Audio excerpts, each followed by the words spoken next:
I refused to lend $20 to my spoiled sister and she decided to sell my rabbit to buy herself cigarettes. So, I showed her what true savagery is and committed the worst mischief against her. Part 2. Just like that, my little sister decided to sell my only friend, my little rabbit, and I was going to make her pay in the worst way possible. I looked beside me, the litter box was still open, and on her end, she was blasting music in her room. I was filled with indescribable rage. I couldn't stand the sight of her. I went to the living room to talk to my parents about it, but they said there was nothing they could do. I went to get some food from the fridge, but it was already empty. She was a real parasite, eating everything and taking all the snacks. Sometimes she would bring friends to her room to get ready to go clubbing. The place reeked of smoke, but since she came back, my parents didn't dare say anything to her. But I was going to pull off the worst revenge on her. We lived in a really poor country, and we were from the upper class, so we were separated from the general population by a few hours of transport, even though we were quite wealthy.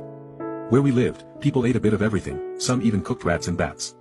It was somewhat of a third world situation, but it was perfect for what I had planned for her. My sister was supposed to go to a club in the city center that weekend. She often stayed out late and came back hungry around 6 a.m. before falling asleep.